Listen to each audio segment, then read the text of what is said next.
Red and gold we rise up high, roaring loud we touch the sky.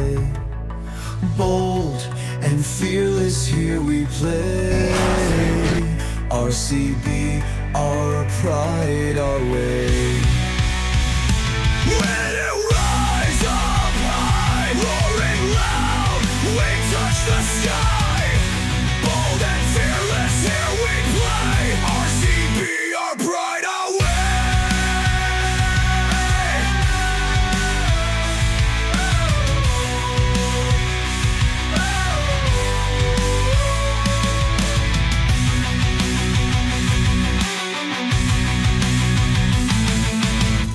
Welcome to Sam 21 stories. ఈరోజు మనం మాట్లాడుకోబోయే topic ఏంటంటే RCB. అందరూ expect చేశారు. So మళ్ళీ ఇంకొకసారి విరాట్ కోహ్లీ ఆర్సీబీ కెప్టెన్ అవుతాడని. సో అలా ఎక్స్పెక్ట్ చేసిన వాళ్ళకి చిన్న little bit disappoint. Rajat Patidar RCB new captain, అది కూడా విరాట్ కోహ్లీ అనౌన్స్ చేశాడు. సో ఇక్కడ విరాట్ కోహ్లీ కెప్టెన్ కాదు అని మనం డిసప్పాయింట్ అవ్వాల్సిన అవసరం లేదు. ఎందుకంటే విరాట్ కోహ్లీ వన్స్ ఏ లీడర్, ఆయన ఎప్పటికీ లీడరే. ఒక యంగ్ కెప్టెన్, యంగ్ జనరేషన్ ఫ్యూచర్ని దృష్టిలో పెట్టుకొని విరాట్ కోహ్లీయే అనౌన్స్ చేశాడు రజత్ పతిదార్. రజత్ పతిదార్ వండర్ఫుల్ క్యాప్టెన్సీ చేస్తాడు, మనందరికీ తెలుసు, రంజీ ట్రోఫీలో చూసాం. సో నాకు ఈ విరాట్ కోహ్లీ అలా అనౌన్స్ చేసినప్పుడు నాకు ఒకటి గుర్తొచ్చింది.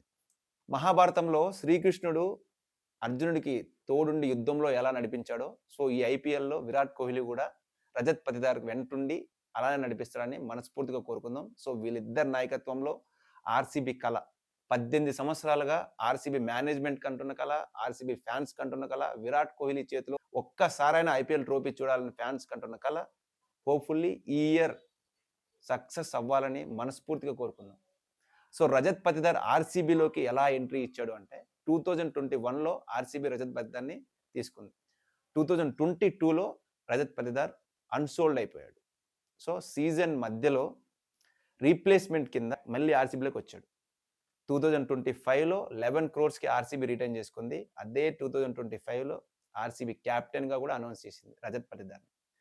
సో ఆర్సీబీ ఇప్పటి వరకు 18 సీజన్స్లలో first captain Rahul Dravid, next Anil Kumble, దాని తర్వాత కెవిన్ పీటర్సన్, దాని తర్వాత Daniel Vettori, then Virat Kohli, Shane Watson, Faf du Plessis, ఇప్పుడు రజత్ పతిదార్. ఈ 17 సీజన్స్లలో విరాట్ కోహ్లీ కాంట్రిబ్యూషన్ ఏంటి, విరాట్ కోహ్లీ టీం కోసం ఎంత కష్టపడ్డాడు.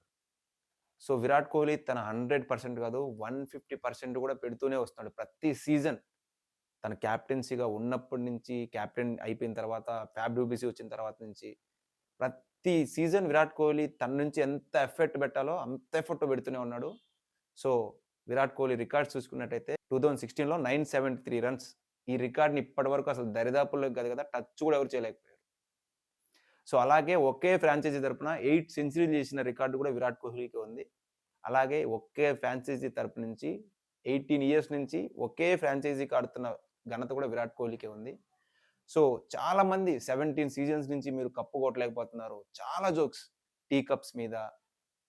టీ కప్ అన్న ఈడేంటన్నా అంటే టీ కప్ ఇచ్చే, ఈవిడ ఆర్సీబీ క్యాన్, వీడికి ఎలా కప్పు లేదు, టీ కప్ అన్న ఇచ్చే అన్న అని చెప్పేసి ఐస్ క్రీమ్ కప్పు మీద చాలా జోక్స్, చాలా అంటే చాలా గవర్నమెంట్ రోల్స్ కూడా చేస్తున్నారు ఆర్సీబీ మీద. సో అవన్నిటికీ ఒక తెర పడాలి, అవన్నీ స్టాప్ అవ్వాలి అంటే ఆర్సీబీ కప్పు కొట్టాలి. సో ప్రతి సీజన్ ప్రయత్నిస్తూనే ఉన్నారు. ఒక బ్యాడ్ లక్ ఉంటుంది, గుడ్ లక్ ఉంటుంది. మనం లాస్ట్ సీజన్ చూసుకున్నట్టయితే అసలు 7 మ్యాచెస్ వరుసగా ఓడిపోయి ఇంకా ఆర్సీబీ పని అయిపోయిందిరా, ఇంటికి వెళ్ళిపోయింది అని అనుకున్నారంతా. ఆ విన్నింగ్ పర్సంటేజ్ని కూడా 1% ఛాన్స్ ఉంటే ఆ 1% ఛాన్స్ కూడా చేసి దాన్ని పోరాడి క్వాలిఫైయర్స్ వరకు వచ్చారు.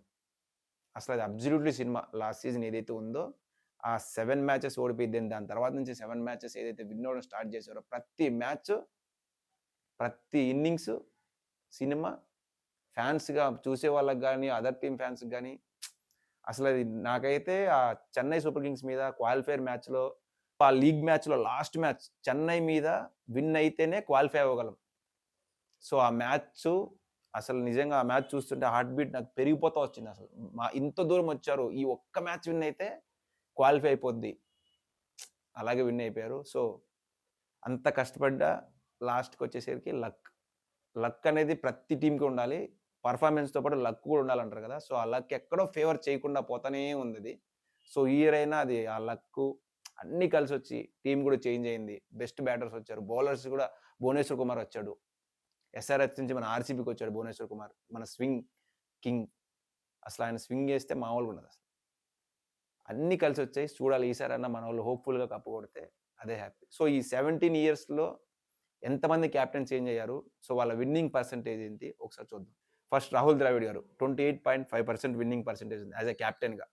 కెవిన్ పీటర్సన్ 33.3% ఉంది. అనిల్ కుంబ్లే గారు 54.2% ఉంది. నెక్స్ట్ డానియల్ విటోరి 53.5% ఉంది. నెక్స్ట్ మన కింగ్ విరాట్ కోహ్లీ 48.1% ఉంది. దాదాపు 10 ఇయర్స్ విరాట్ కోహ్లీ కెప్టెన్సీగా ఉన్నాడు. ప్రతి ఇయర్ పోరాడుతూనే ఉన్నాడు.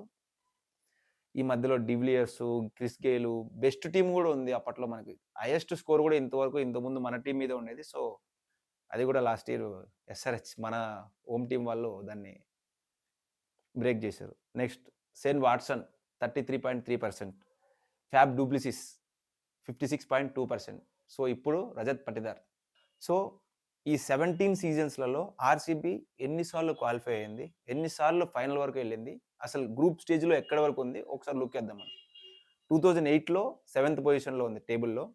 2009లో రన్నర్ అప్. అక్కడే ఫైనల్ దాకా సెకండ్ సీజనే ఫైనల్ దాకా ఎళ్లి రన్నర్ అప్ అయ్యి వచ్చారనమాట. 2010లో ప్లే ఆఫ్స్‌కెళ్లారు. 2011లో కూడా సేమ్ ఫైనల్ దాకా ఎళ్లి అక్కడ మిస్ అయింది రన్నర్ అప్‌లో. 2012లో ఫిఫ్త్ పొజిషన్ టేబుల్‌లో ఫిఫ్త్ పొజిషన్‌లో ఎండ్ అయిపోయింది. 2013 కూడా సేమ్ ఫిఫ్త్ పొజిషనే. 2014 సెవెంత్ పొజిషన్‌లో టేబుల్‌లో ప్లే ఆఫ్స్‌కి 3 ఇయర్స్ కూడా పోలేదు. సో, 3 ఇయర్స్ తర్వాత అంటే 2015లో ప్లే ఆఫ్స్‌కెళ్లారు. 2016 ఇది అబ్సల్యూట్‌లీ సినిమా. నిజంగా ఫైనల్‌లో ఎస్ఆర్‌హెచ్ మీద ఆడిన తీరు గాని, వాళ్ళు ఆడిన తీరు గాని నాకిప్పటికీ గుర్తు. అంటే మన హోమ్ టీమ్ నాకవేం తెలీవు అప్పట్లో 2016 కొంచెం అప్పుడప్పుడే క్రికెట్ గురించి దాని గురించి తెలిసే ఏజ్ అది. సో, ఫైనల్ ఓడిపోయిన తర్వాత చాలా ఏడ్చాను నేను నిజంగా అయితే. Almost cup కొట్టేసిందనుకున్నా. సో, ఆ రోజు ఆడిన ఇన్నింగ్స్ చూస్తే సెకండ్ ఇన్నింగ్స్ ఫస్ట్ 10 ఓవర్స్ వరకు కూడా విరాట్ కోహ్లీ, మన క్రిస్ గేల్ ఒక ఊపు మీద ఉన్నారు. ఎప్పుడైతే ఆళ్ళు వికెట్లు కోల్పోయారో అక్కడికే మ్యాచ్ అయిపోయింది.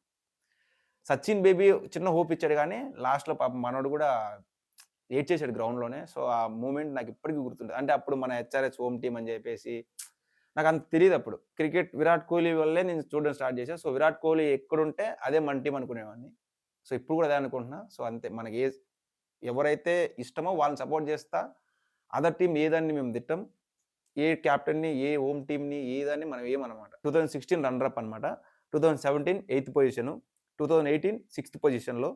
2019 ఎయిత్ పొజిషన్. దెన్ ఇక్కడి నుంచి 2020, 21, 22 ఈ 3 సీజన్స్ మళ్ళీ ఆర్‌సీబీ కమ్‌బ్యాక్ అని చెప్పాలి. ప్లే ఆఫ్స్ వరకెళ్ళింది. 2023 సిక్స్త్ పొజిషన్‌లో ఎండ్ అయింది. 2024 ప్లే ఆఫ్స్ వరకెళ్ళి అక్కడి నుంచి మళ్ళీ ఇదైపోయిందనమాట. సో, ఈ ఇయర్ 2025 ఈసారి కూడా హోప్‌ఫుల్లీ చూడాలి. ఈసారైనా కప్పు కొట్టాలి. నేను ఇన్ని సార్లు ఎందుకు చెప్తున్నానంటే, ఆ కప్పుకున్న వాల్యూ ఆర్‌సీబీకి మాత్రమే తెలుసు. ఆర్‌సీబీ ఫ్యాన్స్‌కే తెలుసు. ఎందుకంటే ఐపీఎల్ చరిత్రలోనే ఎక్కువ ఫ్యాన్ బేస్ ఉన్న టీమ్, అలాగే లాయల్ ఫ్యాన్స్ ఉన్న టీమ్.